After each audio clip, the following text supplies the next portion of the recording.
Hey guys, so I just had a successful smelt harvest this year, and I figured that maybe I would make a quick video on how I cook these and what I do with them, because I get asked a lot if I eat the bones, if I eat the head, if I eat the guts. So this probably clears it up a little bit and might make you guys a little less scared to eat some smelts in the future. So here's what we got. These are washed and bagged and whole. This is how we freeze them. So portion them into portions that you're going to eat in one sitting with your household. If you've got company and you're doing a fish fry, grab some extras and portion them in reasonable amounts. Our big mistake that we made at the beginning was we always made these big, huge 4-pound bags, and we never wanted to take them out because we never had 20 people over, and it didn't make any sense, right? So sandwich bags are good, about half filled, so that you can run them flat, like lay them flat on a rack in a freezer, and it's the best way to do it, I think. Freezing them whole, we've had great success. We thaw them and clean them as we go instead of spending a whole day cleaning them. We've gotten 300 pounds some seasons, and cleaning that is just crazy. So it turns it into a 15-20 minute job before a feed, which isn't really a big deal either. And let me just turn this back on here. There you go. So that's about that. So like we do sandwich bags halfway, freeze them whole. You don't get freezer burn or damage or nothing like that inside the cavity. The meat stays nice. They clean easy when you thaw them, and it's kind of nice to do when they're half frozen because it's less dirty. So that's those tips. Now I'm gonna try and position this camera and show you guys a couple, or show me cleaning a couple. Is that going to be, yeah, that's about right. So, because I'm going to rinse these off after, all I do is I cut the head,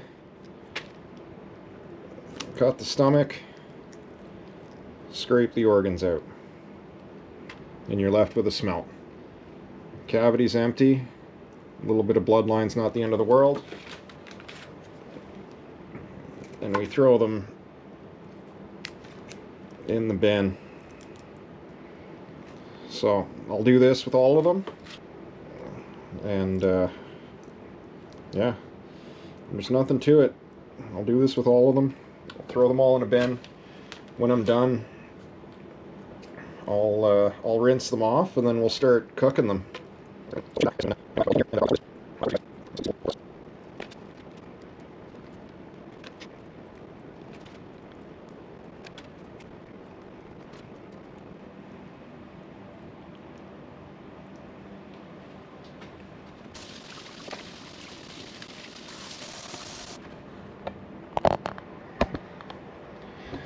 So now that they're clean and you got this disgusting bowl of guts and heads, I'm going to take the ones that I did clean, which are going to be pretty dirty, and I take the bag over and I rinse it out real good.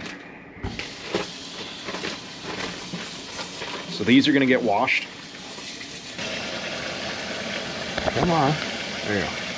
So I wash them in the bag because you can agitate it and work it. Work all the dirt loose and then dump it out. Lose a few, but no big deal. Nothing.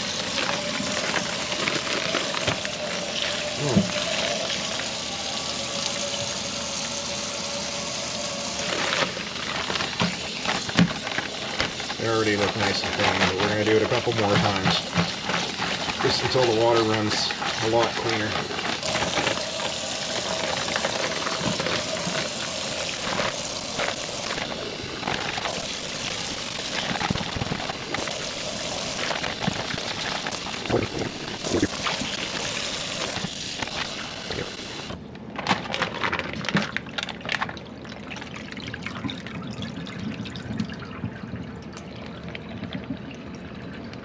So if I was freezing these, I would just drain the water out, or most of it, and then I would pack them flat, and I'd freeze them just like this in the freezer. So that's kind of why you rinse them in the bag. It works pretty good. Just rinse the outside and you're ready to go. But because, oh, there we go. because I'm cooking these, I'm not going to do that. So let me just rinse my hands quick. And we'll show you guys a couple of little recipes and tricks that we use. So, don't mind the stove, it's not perfectly clean, but we're about to splash oil all over it anyway. I'm going to put this, is this going to stand? You can see what I'm doing. Can you see what I'm doing here? Okay. So I use peanut oil, you can use canola or anything else you want. I use this cast skillet. So, I shallow fry these.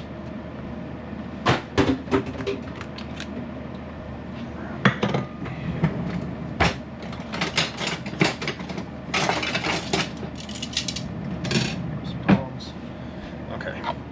And first one, or for the first batch, I'm going to use what's left. This is just Fish Crisp Original. I don't like a thick, heavy batter on smelts because they're so small, and I like to get them nice and crispy. So, let's see if I've got what I'm looking for in here. And I don't. Oh no. So I wanted to dunk these in Frank's, but we're all out of Frank's. So that kind of sucks. Then just dry batter it is. The water that's on them is normally enough to cook them up nicely.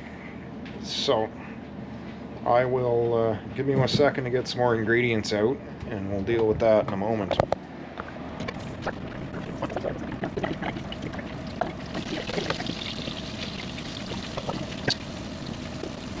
So I throw them in the bowl, get them all breaded. Probably going to see a cloud of flour here. Let them sit for a second. If you let them sit, they tend to stick better. I'm going to shallow fry them.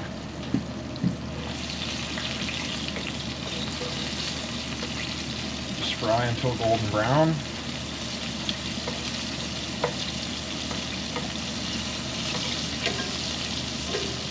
Honestly, they hardly need anything. They're good tasting little fish.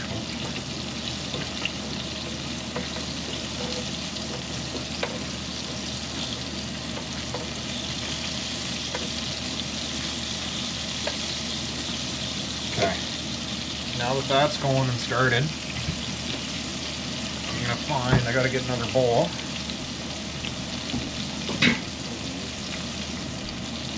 And in my other bowl, oh, can you see this? Yeah. So I'm just going to put a few pieces of paper towel to catch the grease in the bottom. Stops the fish from getting slimy and gross.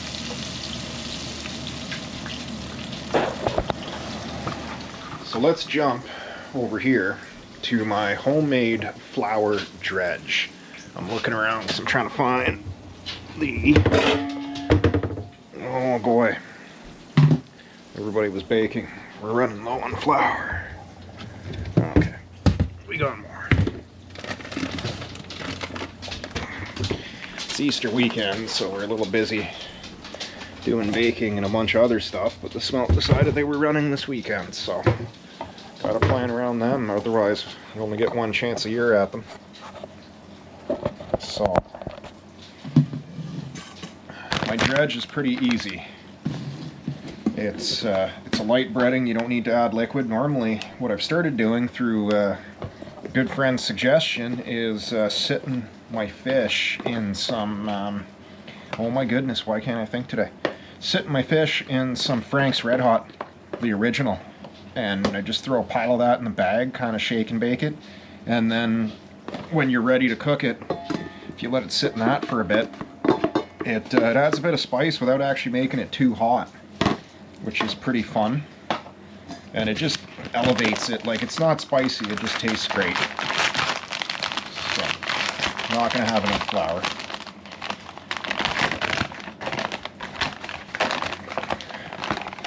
My ratio of this is a little off for what some people do. Everybody says to do, or everybody that I've seen do this kind of says to do like a 3-to-1 or a 2-to-1. I'm more of a 4 or 5-to-1 for flour to cornstarch.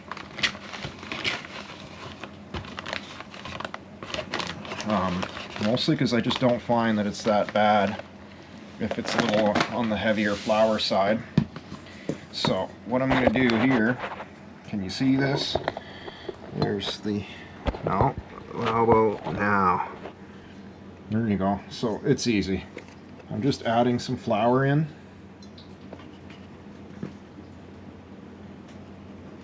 So that's going to be about 2 cups, a little more maybe.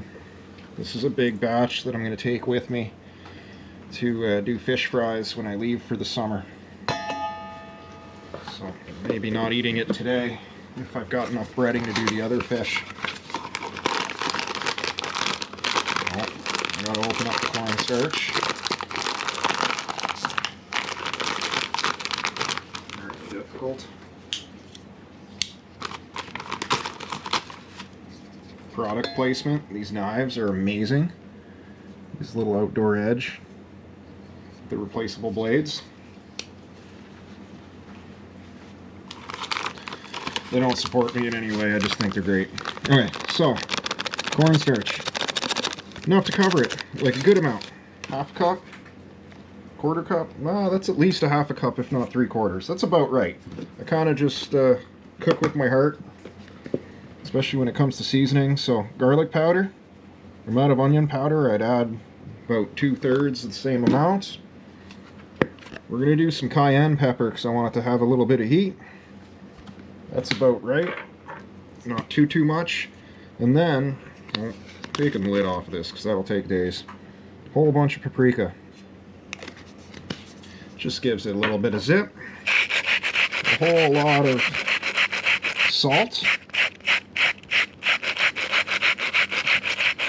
Same thing. This is a big batch, so this is like, you know, enough for several fish fries or for a huge crowd, so I'm putting quite a bit of seasoning. And then I like my cracked black pepper.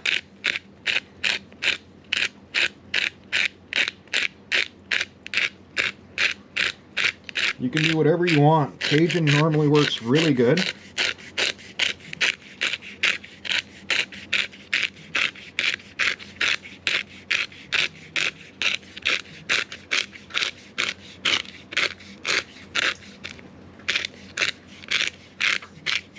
There you go. So that's about it. That's all there is to that dry seasoning. I've been doing this one for years, and it is a great fish fry seasoning.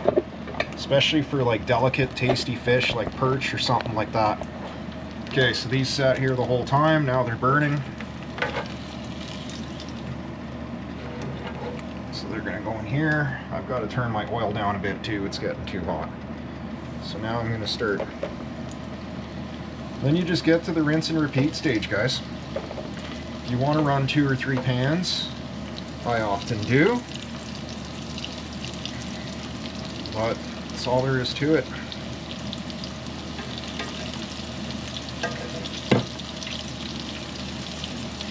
These are overcooked because I was doing something else, but they look pretty good.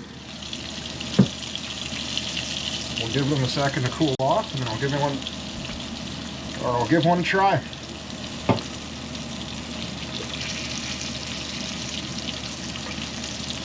There you go. Now our oil's nice and hot.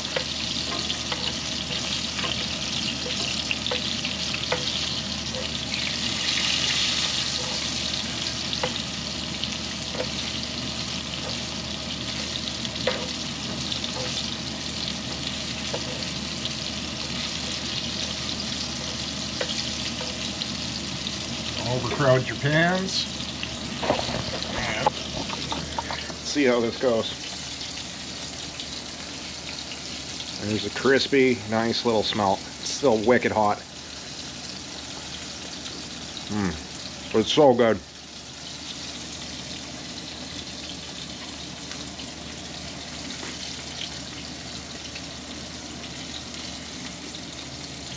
So thanks for watching, and hopefully you guys aren't scared to give this a try. It's great. It's an awesome opportunity every year that, you know, we get to fish for, and it's something kind of different. We don't really feel guilty about keeping a whole lot, and then takes the pressure to have a fish fry off of some of the sport fish that I just don't feel like harvesting more of. So again, thanks for watching. Go smelting, and we'll see you guys in the next video.